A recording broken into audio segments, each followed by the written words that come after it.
معزز سامعین اکرام،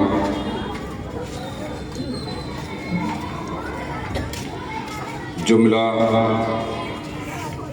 پردہ نشین خواتین اسلام، اسٹیج پر بیٹھے علماء اکرام، شعراء اعظام، حفاظ کرام اور ائمہ اعظام،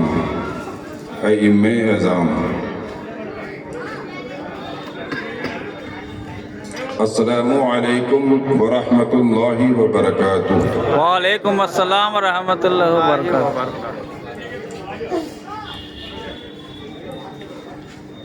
الحمد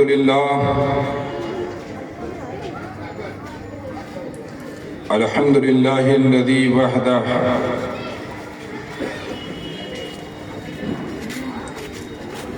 وکفی کفایہ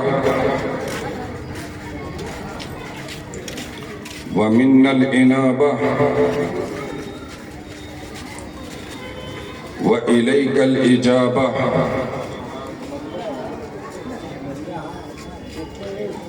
والصلاة والسلام على الرسول الذي لا نبي بعده وهو صدر الورى كهف الورى شمس الضحى بدر الدجى جمیل الشیم نبی الامم مصباح الظلم وعلى آلہ البررہ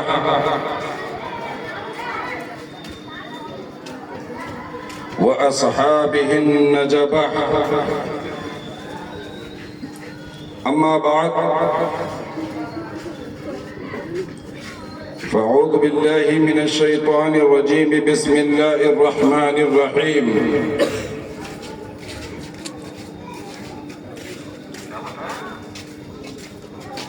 قال اللہ تعالی فی القرآن المجید والفرقان الحمید،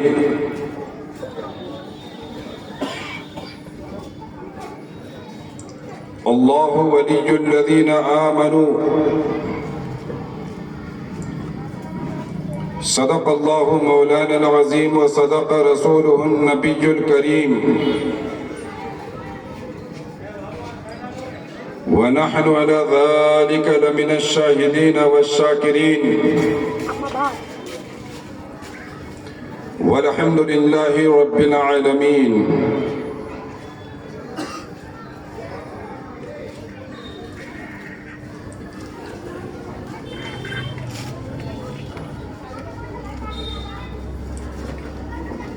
معزز سامعین،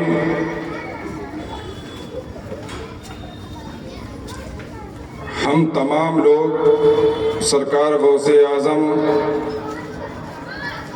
علیہ الرحمت و رضوان کا ذکر سنانے کے لیے حاضر ہیں۔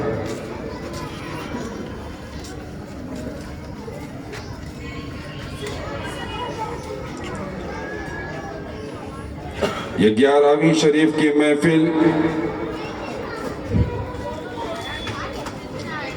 انجمن غوثیہ اسلامی کی جانب سے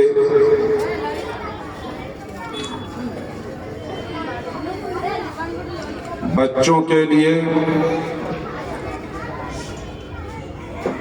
تعلیم و تربیت پر حوصلہ افزائی کے لیے کچھ انعام وغیرہ بھی تقسیم کیا گیا۔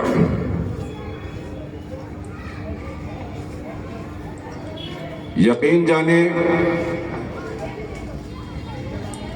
کہ جب میں نے یہ ماحول دیکھا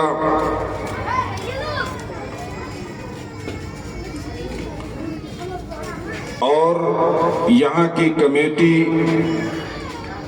اور دیگر افراد اور ممبران کی ایکٹیویٹی دیکھی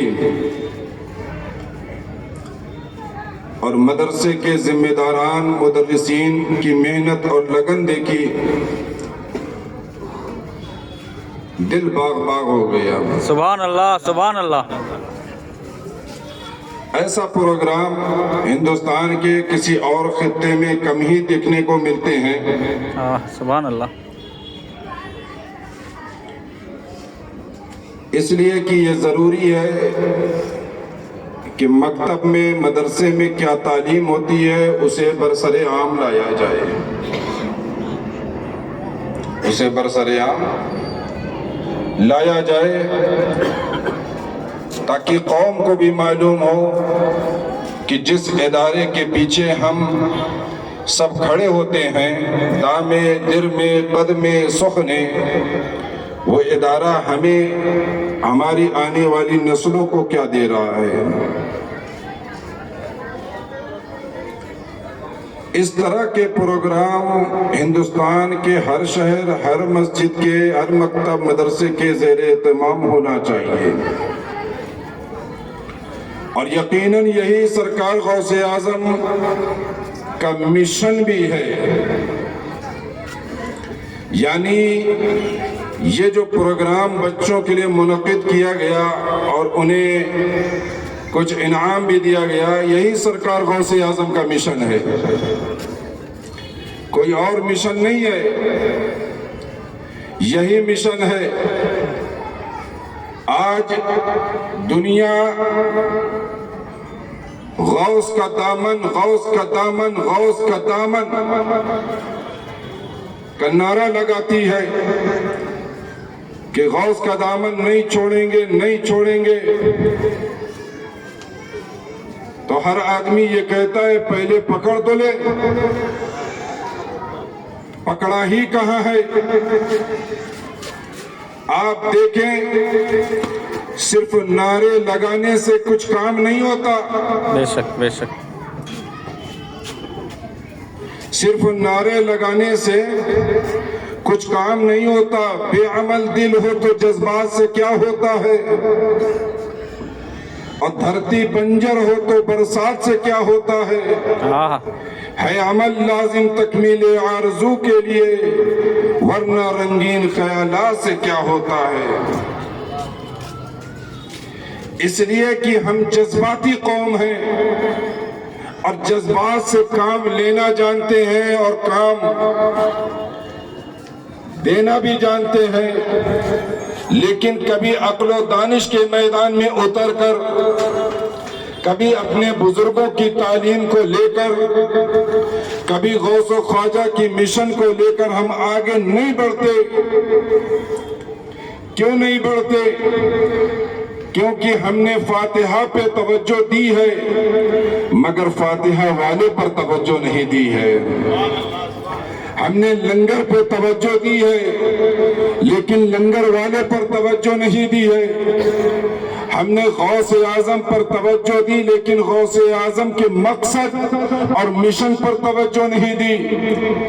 آج ہم غوث اعظم کے واقعات کو ہر گھر میں سنایا جاتا ہے اور بتایا جاتا ہے، لوگوں کے سامنے پیش کیا جاتا ہے۔ بتائیے اہل سنت کی وہ کون سی آبادی ہے جہاں پر سرکار غوث اعظم کے واقعہ نہیں بیان کیے جاتے؟ اہل سنت کی وہ کون سی مسجد ہے جہاں پر غوث اعظم کا واقعہ، خواجہ غریب نواز کا واقعہ، بزرگان دین کا واقعہ ان کا نہیں بیان کیا جاتا؟ لیکن کیا وجہ ہے؟ ہماری قوم غوث کا نعرہ تو لگاتی ہے، ہماری قوم خواجہ کا نعرہ تو لگاتی ہے، ہماری قوم سید سالار مسعود غازی کا نعرہ لگاتی ہے، ہماری قوم مخدوم شعبان ملت کا نعرہ لگاتی ہے، ہماری قوم مخدوم منہاج پور کا نعرہ لگاتی ہے، لیکن ان کے مقصد پر جب وقت آتا ہے وہی قوم پیچھے ہٹ جاتی ہے۔ کیوں؟ اس لیے کہ ہم نے جذبات سے کام لیا ہے اور ان کے مقصد کو بیان نہیں کیا ہے۔ ہم نے یہ تو بیان کیا ہے غوث اعظم جھوٹ نہیں بولتے تھے اور گدڑی میں 40 اشرفی رکھے ہوئے تھے، ڈاکوؤں سے سامنا ہو گیا، لیکن ہم نے یہ نہیں بتایا کہ غوث اعظم کے اندر یہ نکھار جو آیا یہ کس کی تعلیم کا اثر ہے۔ غوث اعظم کی کردار میں یہ پاکیزگی آئی تو کس کی تعلیم کا اثر ہے۔ غوث اعظم کی گفتار میں یہ صداقت آئی تو کس کی تعلیم کا اثر ہے۔ ہم نے یہ تو بتایا اے لوگوں اپنی ماں کو مانو، ان کی عزت کرو، لیکن ہم نے نوجوانوں کو یہ نہیں سمجھایا ہے ماں کو بھی مانو اور ماں کی بھی مانو۔ آپ غوث اعظم کو اٹھا کر دیکھو، آپ کا بچپن کا زمانہ ہے۔ غوث اعظم یہ پیغام دیتے ہیں اپنے ماننے والوں کو کہ اے لوگوں، جب میں غوث اعظم ہو کر ماں کو بھی مانتا ہوں اور ماں کی بھی مانتا ہوں اور تمہیں پیغام دیتا ہوں کہ تم ماں کو بھی مانو، ان کی عزت بھی کرو اور ان کی بھی مانا کرو۔ اس لیے ہمارا نوجوان اپنے ماں باپ کا نافرمان ہو گیا، ہمارا نوجوان اپنے ماں باپ کا غدار ہو گیا ہے۔ آپ دیکھیں پہلے ہمارے معاشرے کے تعلق سے مثالیں دی جاتی تھی، بتائے جاتے تھے مسلمانوں کے یہاں جا کر دیکھو، مسلمانوں کے یہاں معاملات دیکھو، ان کا عائلی پریوارک کس طریقے سے مضبوط ہوتا ہے۔ ماں کا مقام ماں ہے، بیوی کا مقام بیوی ہے، اولاد اولاد کے مقام میں ہے، باپ باپ کے مقام میں ہے۔ مگر آج دارالافتاء جا کر پتہ کرو، وہیں معلوم ہوگا کہ وہاں پر گھریلو معاملات کتنے آ رہے ہیں۔ کیا وجہ ہے کہ طلاق کا معاملہ بڑھتے جا رہا ہے؟ کیا وجہ ہے کہ شوہر اور بیوی کے درمیان دوریاں بڑھ رہی ہے؟ کیا وجہ ہے ماں اور اولاد کے درمیان دوریاں بڑھ رہی ہے؟ اس کی ایک وجہ ہے کہ ہم سب رسول اللہ کی تعلیم سے دور ہو گئے ہیں، ہم سب غوث اعظم کی تعلیم سے دور ہو گئے ہیں، ہم سب خواجہ کی تعلیم سے دور ہو گئے ہیں، ہم سب صابر پاک کی تعلیم سے دور ہو گئے ہیں، ہم سب وارث پاک کی تعلیم سے دور ہو گئے ہیں۔ اگر ہم ان کے مقصد اور ان کے مشن کو لے کر چلتے تو ہمارے گھروں کے اندر جنگ و جدال نہ ہوا کرتی، ہمارے گھروں کے اندر جھگڑے نہ ہوتے، ہمارے گھروں کے اندر طلاق جیسے واقعات نہ ہوتے، ماں اور بیٹے کے درمیان جھگڑے نہ ہوتے، کیونکہ ان تمام بزرگوں کی ایک تعلیم نہیں ہے، اور وہ تعلیم کیا ہے؟ رسول اللہ صلی اللہ تعالیٰ علیہ وسلم کی تعلیم کہ پورے جہان میں پیارے آقا صلی اللہ تعالیٰ علیہ وسلم کے کلمے کا اعلان کرنا اور ان کی تعلیم کو پورے جہان میں بیان کرنا، یہی مقصد ہے۔ بخاری شریف کی حدیث پاک ہے، عبداللہ ابن مسعود راوی ہیں، عرض کرتے ہیں صحابہ نے پوچھا یا رسول اللہ ایو ذنب اکبر، کون سا گناہ سب سے بڑا ہے؟ کون سا گناہ سب سے بڑا ہے؟ میرے آقا نے فرمایا الشرک باللہ، اللہ کے ساتھ شرک کرنا۔ کون سا گناہ بڑا ہے؟ مجمع بتائے پورا، اللہ کے ساتھ شرک کرنا، پورا مجمع بتائے اللہ کے ساتھ شرک کرنا، اللہ کے ساتھ شرک کرنا، زور سے بولو، شرک کرنا، کھانا وانا نہیں کہے کیا آپ؟ اللہ کے ساتھ شرک کرنا، اللہ کے ساتھ شرک کرنا، شرک کرنا۔ مگر یاد رکھنا اس شرک کو بہت مس یوز ہوئی ہے، یہ شرک جو ہے مس یوز بہت ہوا ہے، اس کا جو ہے مس یوز بہت کیا گیا ہے۔ آپ دیکھیں گے ہمارے اگل بگل دائیں بائیں لوگ شرک ہو گیا، شرک ہو گیا، یہ ہو گیا، وہ ہو گیا۔ آپ سلام پڑھ لو گے کہیں گے شرک ہو گیا، آپ فاتحہ کر لو گے کہیں گے شرک ہو گیا، آپ سید اسحاق علی مدنی کی بارگاہ میں جاؤ گے کہیں گے شرک ہو گیا۔ لیکن شرک کا مطلب کیا ہے؟ اس کی ڈیفینیشن کیا ہے؟ تو آپ نے تو غوث اعظم کا نعرہ لگایا ہے، غوث اعظم کے مشن پر نظر نہیں رکھی ہے۔ شرک کا مطلب ہے کہ اللہ کے ساتھ یا اللہ کے علاوہ کسی اور کو خدا کہنا۔ بے شک یہی ایک تعریف ہے، یہی ایک ڈیفینیشن ہے۔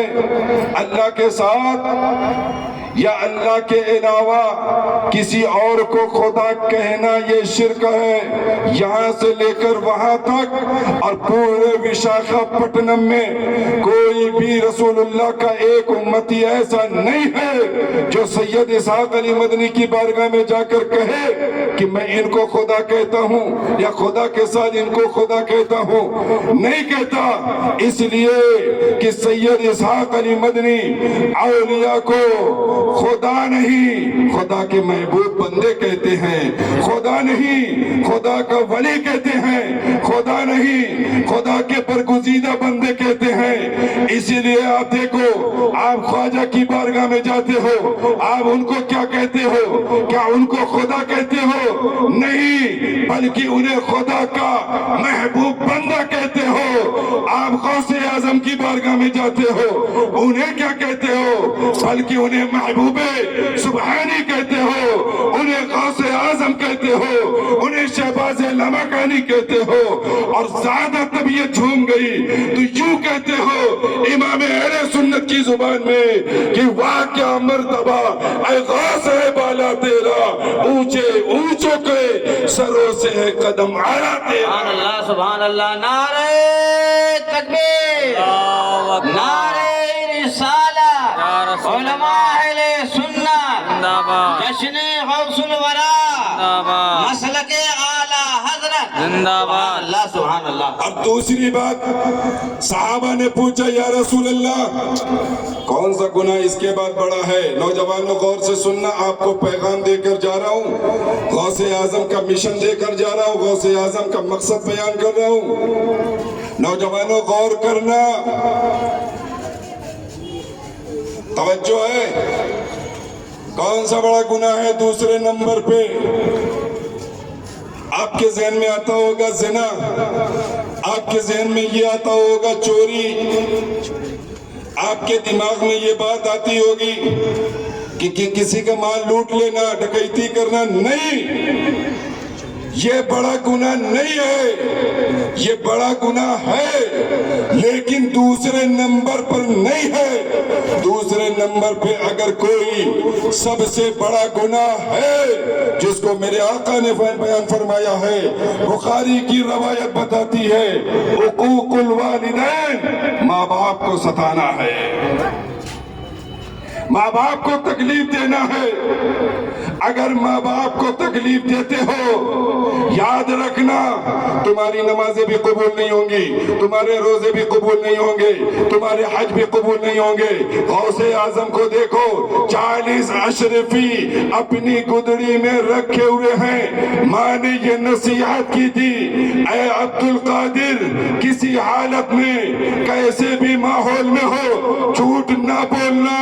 حقیقت میں یہ تعلیم تو رسول اللہ کی ہے، مگر ماں نے یہ تعلیم اپنے بیٹے عبد القادر کو دیا۔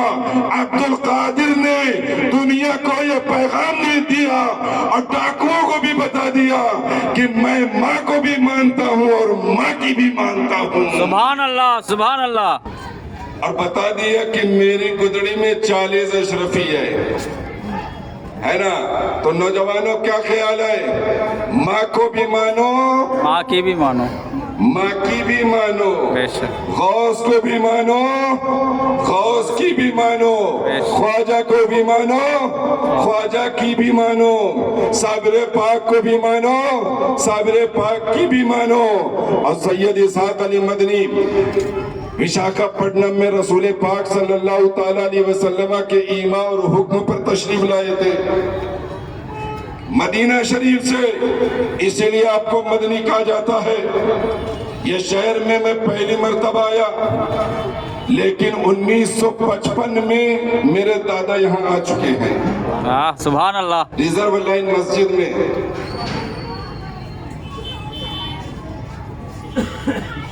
میرے دادا، اور آپ لوگوں کو یہ بتا دوں اور ایک بہت ہی عجیب غریب اسی شہر میں وہ واقعہ ہوا ہے، اسی شہر میں وہ واقعہ ہوا ہے۔ 15 دن تک حضرت خضر علیہ السلام میرے دادا کے ساتھ ریزرو لائن مسجد میں رہے ہیں، 15 دن تک۔ اور کہاں ہے وہ منیر الاسلام بھائی؟ منیر الاسلام بھائی، نور الاسلام نہیں، وہ مرحوم ہو چکے ہیں۔ منیر الاسلام بھائی آئے ہیں، وہ ہیں وہاں پر، دیکھیے۔ اور ان کے والد کو یہ شرف ملا ہے میرے دادا کے ساتھ رہنے کی وجہ سے کہ خضر علیہ السلام سے ان کے والد نے مصافحہ کیا تھا۔ سبحان اللہ، سبحان اللہ۔ 15 دن تک 1955 میں اور 1971 میں دوسری مرتبہ اور تیسری مرتبہ وطن میں خضر علیہ السلام۔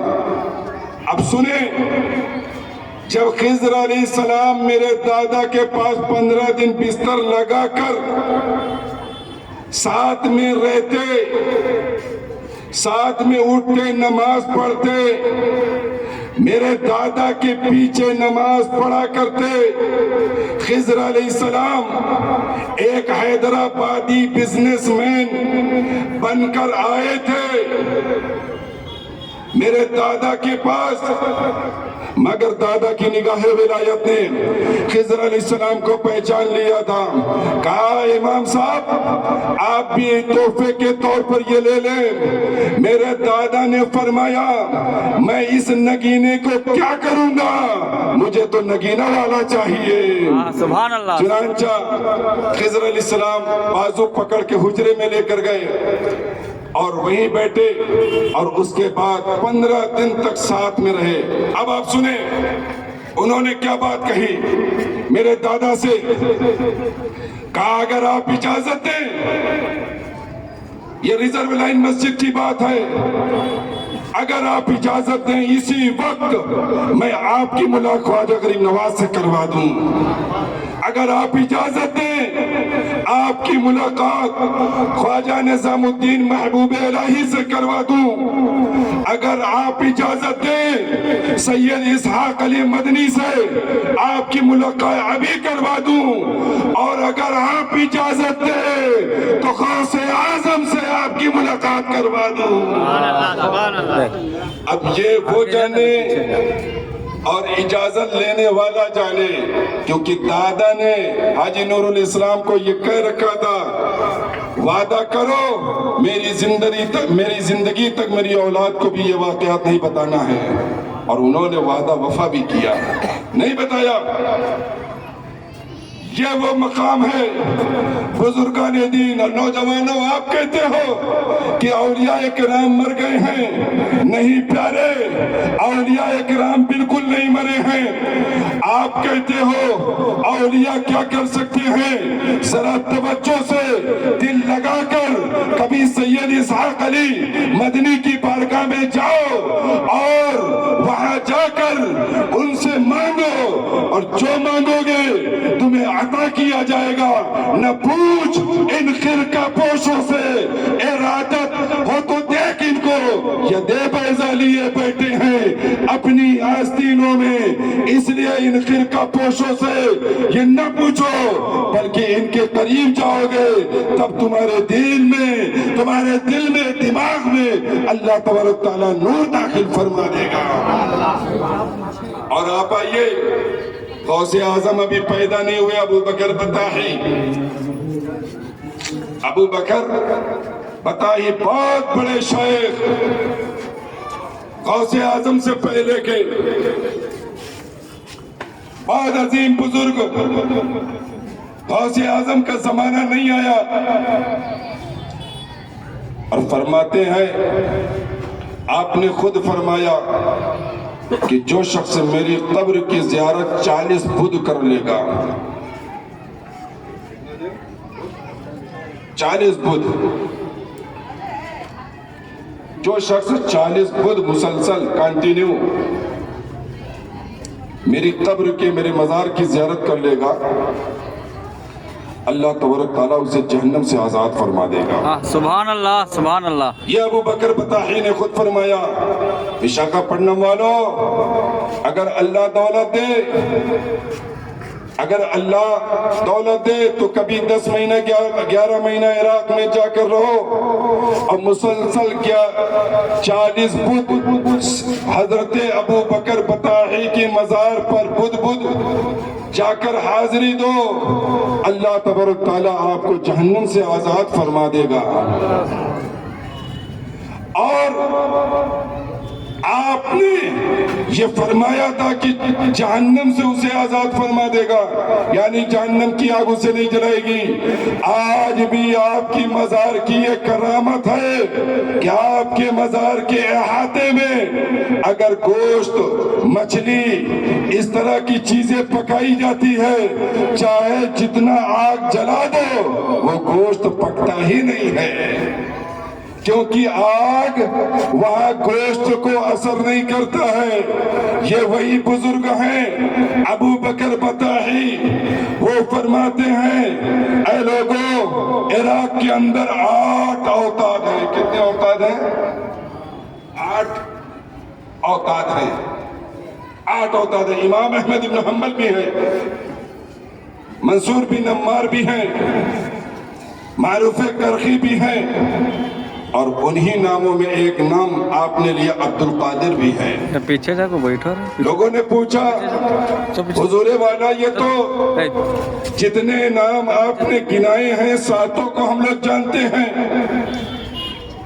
لیکن 8واں نام عبد القادر یہ کہاں رہتے ہیں؟ ان کا مقام کیا ہے؟ آپ نے فرمایا وَمَوْلِدُهُ بِگِيلان وَمَسْكُنُهُ بِبغداد.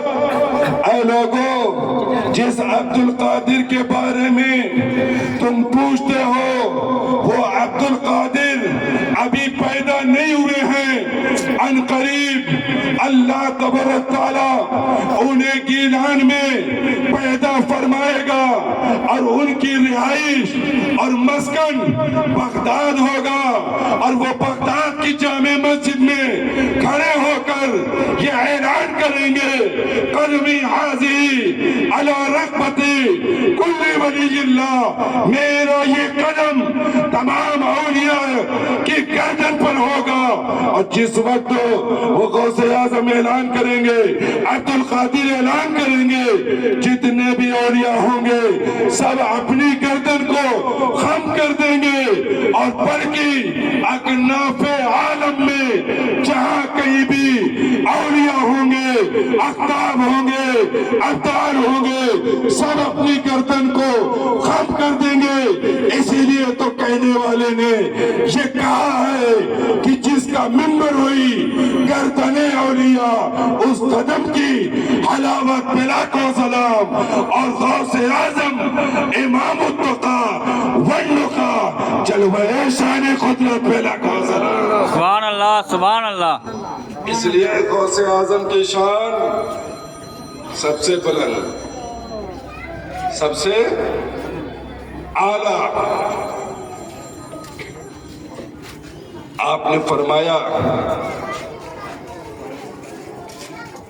کسانی خلعتم بطراز عزمی وتوجنی بتیجان الکمالی. اے لوگوں سنو، میرے غوث نے اپنی زبان سے اپنی شان بیان کی ہے کہ مجھے اللہ نے بلند ہمتی کا لباس اور تاج پہنایا ہے. وَتَوَجَّنِي بِتِیجَانِ الْکَمَالِ، اور فضل و کمال کا تاج اللہ نے میرے سر پر رکھ دیا ہے، اور ایسا فضل عطا کیا میرے غوث اعظم کو اللہ تبارک تعالیٰ نے کہ غوث کا مقام کیا ہے. آپ فرماتے ہیں فلو القیت سری فی بحار، اگر میں اپنا راز سمندر پر ڈال دوں، یعنی غوثیت کا راز سمندر پر ڈال دوں، غوث کا راز سمندر پر ڈال دوں تو آپ خود فرماتے لخمدت، تو وہ سمندر خشک ہو جاتا، لسار الکل غورا فی الزوالی۔ میرے غوث اعظم نے خود فرمایا کہ وہ سارا سمندر خشک ہو جاتا۔ یعنی اگر غوث اعظم اپنی غوثیت کے راز کو ظاہر کر دیں سمندر پر تو سمندر بھی غوثیت کے راز کو سمجھ نہ پائے اور تاب نہ لا پائے۔ فسار الکل غورا فی الزوالی، تو سارا سمندر یہ خشک ہو جائے۔ اور میرے غوث اعظم نے خود فرمایا اے لوگو سنو، اگر میں اپنا راز یعنی غوثیت کا راز پہاڑ پر ڈال دوں تو پہاڑ بھی ریزہ ریزہ ہو جائے، لدکت واختفت من بین رمالی۔ اے لوگو سنو، سمندر پر غوث اعظم اگر اپنا راز ڈال دیں، غوثیت کا راز ڈال دیں تو سمندر خشک ہو جائے، پہاڑ پر ڈال دیں پہاڑ ریزے ریزے ہو جائے۔ اگر میرے غوث اعظم اپنا راز زمین پر ڈال دیں زمین بھی تاب نہ لا پائے۔ اور کیوں ایسا؟ وہی جس کو ہمارا امام بریلی کے تاجدار اچھے رضا پیارے رضا ہم سب کی رضا مصطفیٰ کی رضا نے کہا، کیا کہا؟ غوث اعظم امام التقیٰ والنقیٰ، جلوہ شان قدرت پہ لاکھوں سلام۔ سبحان اللہ، سبحان اللہ، اللہ اکبر، نعرہ تکبیر، اللہ اکبر، نعرہ رسالت۔ یا رسول اللہ۔ اور آپ سنیں، یہ نوجوان بیٹھے ہیں، اگر آپ دیکھ لیں سب سے زیادہ افسوس تو اس وقت ہوتا ہے جب ہم مسجد میں جائیں تو اس وقت نوجوانوں کی تعداد نہ کے برابر ہوتی ہے۔ ہمارے ریٹائر آدمی مل جاتے ہیں مسجد میں جو 60 سال یا اس سے اوپر ہو جاتے ہیں، جن کو اللہ توفیق دیتا ہے وہ پہلے سے بھی پڑھتے ہیں۔ غوث اعظم نے کوئی نماز قضا کی؟ نہیں، تو غوث کی آپ نے نہیں مانا، غوث کو مانا، غوث کی نہیں مانا۔ کوئی نماز قضا نہیں کی۔ آپ دیکھیں کہ غوث اعظم کی بارگاہ میں ایک شخص آتا ہے،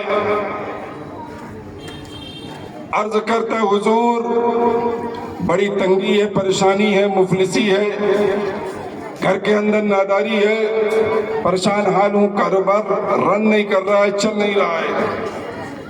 ہمارے امام صاحب کہاں ہیں؟ ان کے پاس بھی لوگ آتے ہیں، اور بھی ہمارے جتنے بھی ائمہ بیٹھے ہوئے ہیں وشاکھاپٹنم کے لوگ اپنے اپنے امام کے پاس جا کر یہ بات کہتے ہیں۔ آپ کو بھی دھیان سے سننا ہے، سب کو سننا ہے، بڑی قیمتی باتیں بتانے لگا ہوں، توجہ ہے بے شک، نوجوانوں، آپ کی توجہ ہے، بے شک، دعا تعویذ کرانے والوں آپ کو بھی سننا چاہیے۔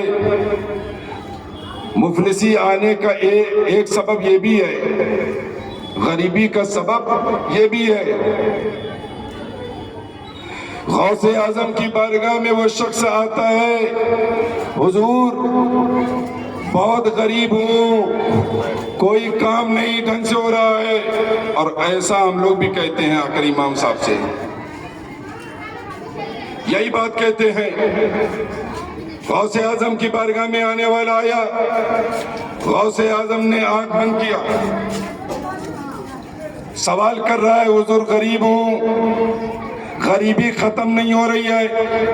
غوث اعظم آنکھ بند کیے ہوئے ہیں، پھر سوال کرتا ہے حضور کچھ بولیں، مگر میری غوث کی زبان اور آنکھ دونوں خاموش ہے۔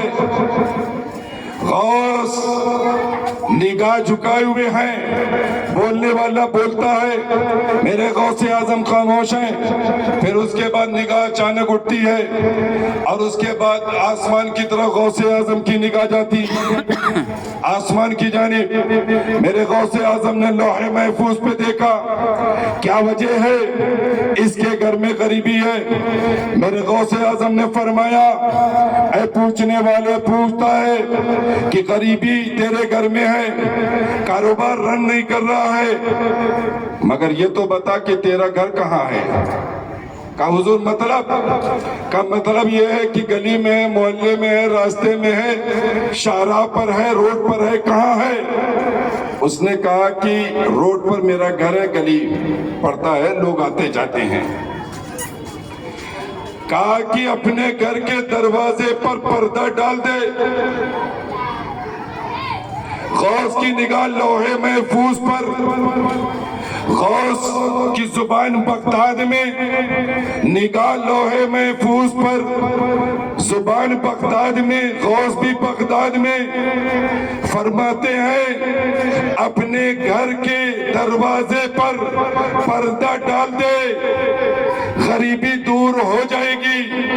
وہ آدمی آیا تھا دعا کروانے، دم کروانے، تعویذ لینے کہ کوئی عمل ہی کر دے، لیکن میرے غوث اعظم نے نہ کوئی دعا کیا، نہ کوئی دم کیا، نہ کوئی عمل کیا، نہ کوئی نقش دیا، بلکہ یہ فرمایا اپنے گھر کے دروازے پر پردہ ڈال دے۔ وہ لوٹ گیا، پوچھنے کی ہمت نہ ہوئی کیا وجہ ہے، لیکن لوٹ گیا اور گیا اپنے گھر کے دروازے پر پردہ ڈال دیا۔ مہینوں گزرا، 2-4 مہینے گزرے، کاروبار رن کرنے لگا، ترقی ہونے لگی اور برکتیں ہونے لگی، رحمتیں آنے لگی، اور اس کے بعد اس نے دیکھا واقعی گھر سے غریبی دور ہو گئی۔ سارا معاملہ اسے سمجھ میں آ گیا، مگر ایک معاملہ اسے سمجھ میں نہیں آیا کہ غوث اعظم نے گھر کے دروازے پر پردہ ڈالنے کا حکم کیوں دیا؟ لوگ تو دم کر دیا کرتے ہیں، لوگ تو سورہ بتا دیتے ہیں، فلاں سورہ پڑھ لو، فلاں آیت پڑھ لو، یہ دعا پڑھو، یہ تعویذ لو، ایسا کرو ویسا کرو، مگر غوث اعظم نے یہ نہیں بتایا۔ اس کے دماغ میں یہ بات گھومتی رہی، آخر کار اس نے فیصلہ کیا، جا کر غوث اعظم کی بارگاہ میں یہ پوچھوں گا کہ اے غوث اعظم، سارا معاملہ تو درست ہو گیا، مگر یہ بتائیے گھر کے دروازے پر آپ نے پردہ ڈالنے کا حکم کیوں دیا؟ وہ آیا بغداد اور کہا حضور یہ کچھ ہدیہ ہے آپ کی بارگاہ میں۔ میرے غوث اعظم نے فرمایا ٹھیک ہے، آپ نے قبول کیا، قبول کرتے ہی صدقہ فرما دیا، اور اس کے بعد وہ کہنے لگا حضور ایک سوال ہے۔ کہا بولیے۔ کا سوال یہ ہے جب میں پہلی مرتبہ آیا تھا اور غریبی کی شکایت کیا تھا تو آپ نے کوئی دعا نہیں کی، کوئی دم نہیں کیا، کوئی عمل نہیں بتایا ہے، کوئی نقش نہیں بتایا، لیکن گھر کے دروازے پر پردہ ڈالنے کا حکم دیا، وجہ کیا ہے؟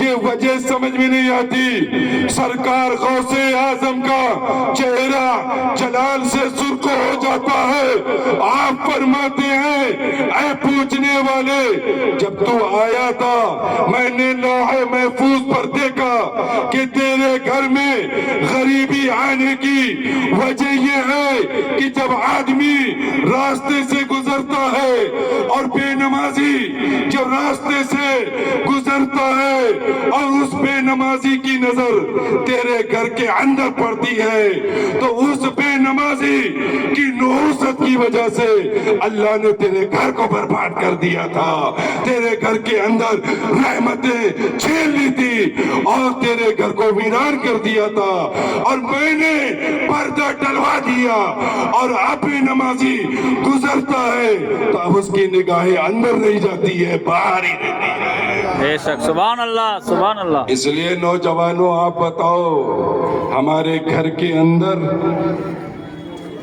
برکتیں کہاں سے ہوں؟ ہم خود بھی نمازی ہیں، بے شک، بے شک۔ ہماری بیوی بے نمازی ہے، ہماری اولاد بے نمازی، اور یہ تو ہی ہیں، اوپر سے بے نمازیوں کی آمد و رفت لگی رہتی ہے۔ یاد رکھنا نماز کے بغیر کوئی کام نہیں ہونا ہے۔ ترمذی کی روایت ہے کان النبی صلی اللہ علیہ وسلم یامر، رسول اللہ صحابہ کو حکم دیا کرتے تھے اذا حزنہ امر فصلى، یعنی جب کسی بھی صحابی کو کوئی تکلیف آ جاتی، پیٹ میں درد ہوا، سینے میں درد ہوا، کہیں بھی، تو میرے آقا فرماتے نماز پڑھو، اور لوگ نماز پڑھتے وہ تکلیف دور ہو جاتی۔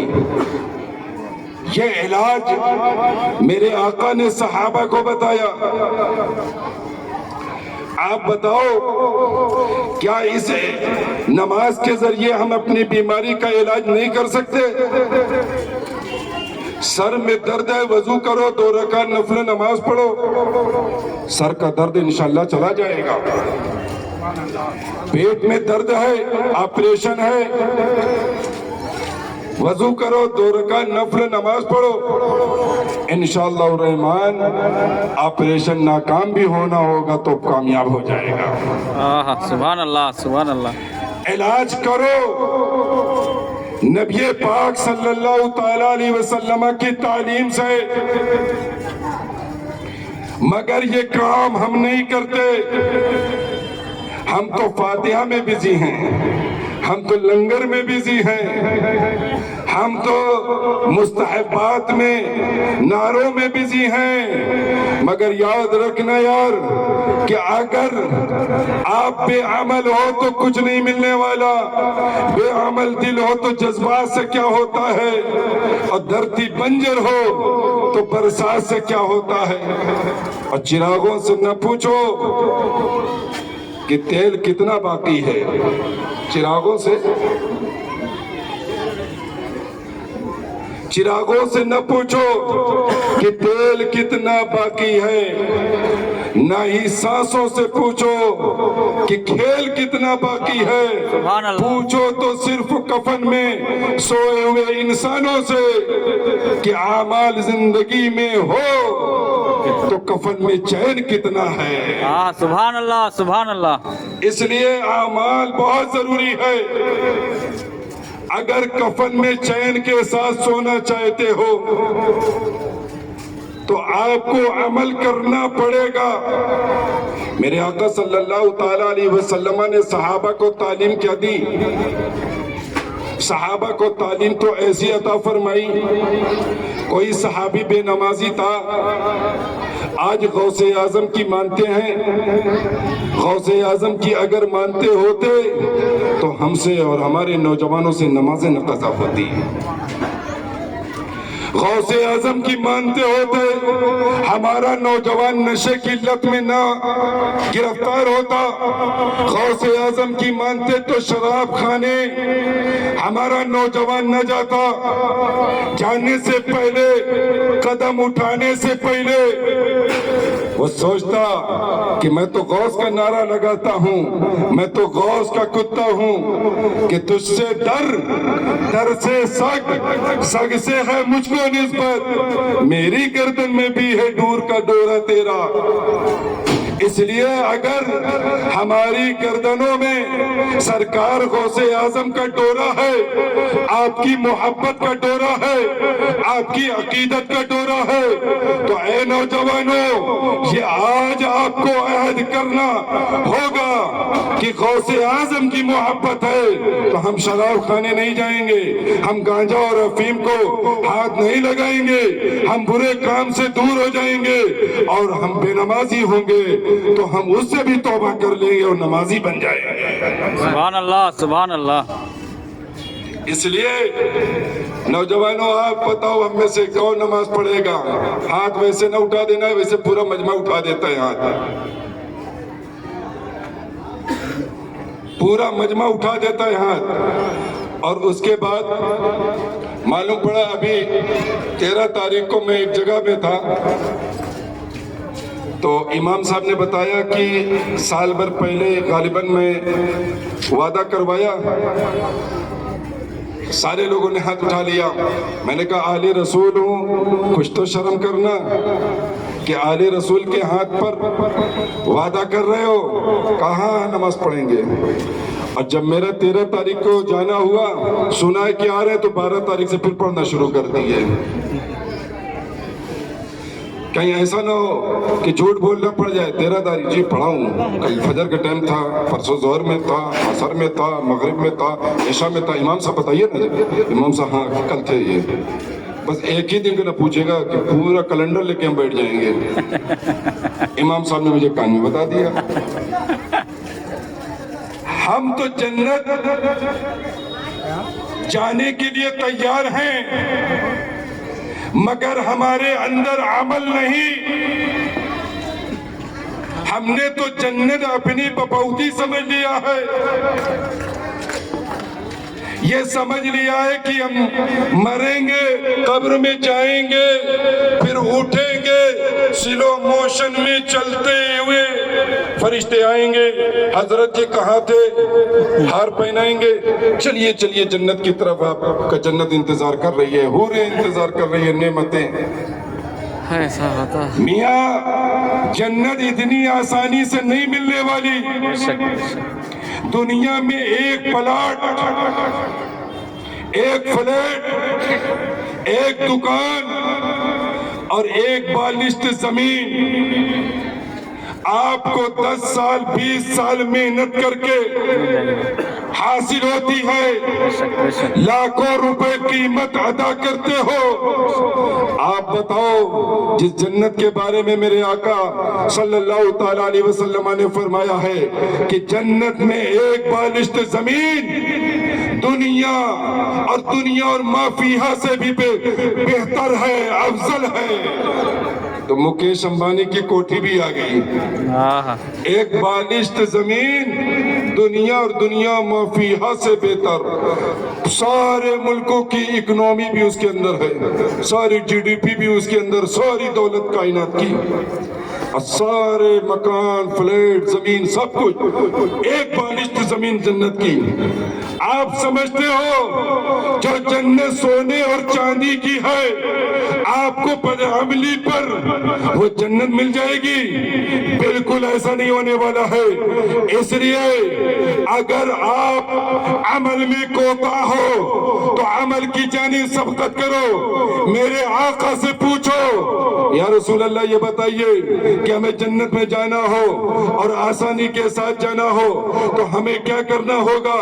میرے آقا فرماتے ہیں کہ اے لوگوں سنو، یحاسب اللہ حسابا یسیرا ادخلہ الجنہ برحمتہ۔ اے لوگوں، اگر تم ان 3 عادتوں کو اپنا لوگے تو اللہ تبارک تعالیٰ تمہارا آسان حساب فرمائے گا اور تمہیں آسانی کے ساتھ جنت میں نازل فرما دے گا، آسانی کے ساتھ جنت میں پہنچا دے گا۔ صحابہ نے پوچھا یا رسول اللہ وہ کون سی 3 عادتیں ہیں؟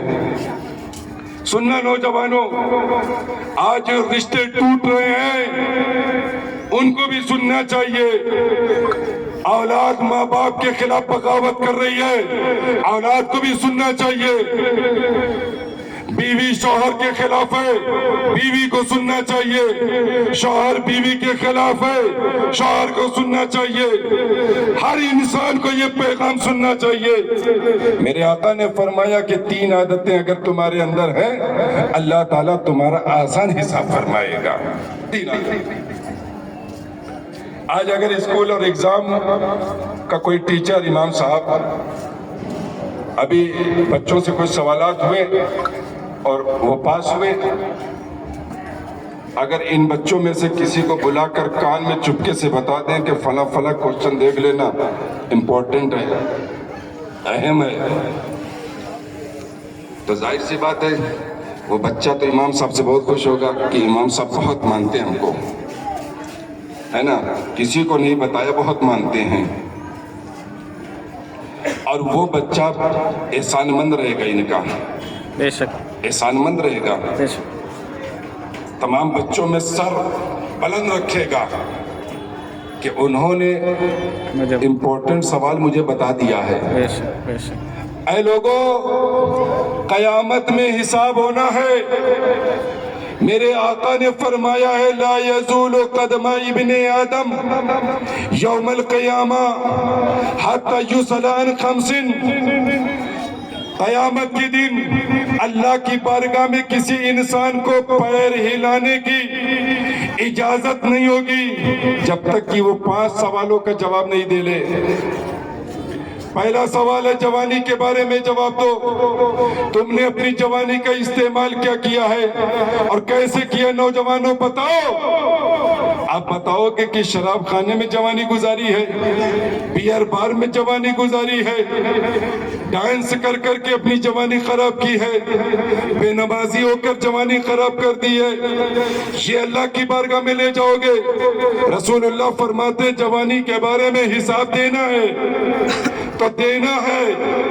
پھر دوسرا سوال ہے عمر کے بارے میں، پوری زندگی لائف اللہ نے لائف دیا، زندگی دی، عمر دی، اس عمر کا کیا کیا تم نے، اس کا بھی حساب دینا ہے۔ اور تیسرا سوال ہوگا مال کے بارے میں، انکمنگ جو ہوئی ہے، انکمنگ حلال طریقے سے آیا ہے کہ حرام طریقے سے، اس کا حساب دیں۔ اب پھر آؤٹ گوئنگ گیا ہے حرام طریقے سے کہ حلال طریقے سے؟ نوجوانوں ایک بات بتاؤں، سب سے گھٹیا حرام کیا ہے؟ نوجوانوں اجازت ہو تو بتا دوں۔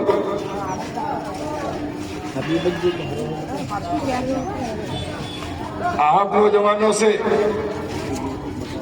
علماء کرام سے، آپ ان میں سے کوئی بتا دے گرل فرینڈ کا کیا معنی ہے؟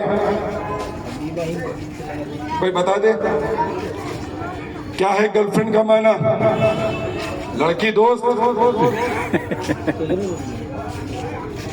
لڑکی دوست نہیں۔ ممبئی میں ایک ماسٹر سے میں نے پوچھا، انگلش میڈیم کا ماسٹر تھا، ٹیچر تھا، نثار بھائی کی دکان پر بیٹھا تھا، آئے نثار بھائی نے تعارف کروایا، میں نے پوچھا گرل فرینڈ کا کیا معنی؟ کہا لڑکی دوست۔ میں نے کہا غلط۔ کہا پھر؟ میں نے کہا یہ بتائیے کہ اگر ایک لڑکا ہے اور کلاس کی تمام لڑکیوں سے ہائی ہیلو رکھتا ہے، دوستی رکھتا ہے، لیکن ناجائز تعلقات آپس میں نہیں ہے، کیا وہ لڑکا ان تمام لڑکیوں کو گرل فرینڈ بول سکتا ہے؟ کہا نہیں بول سکتا۔ تو میں نے کہا تو پھر اس کا مطلب جانتے کیا ہوا؟ اس کا مطلب یہ ہوا کہ رکھیل۔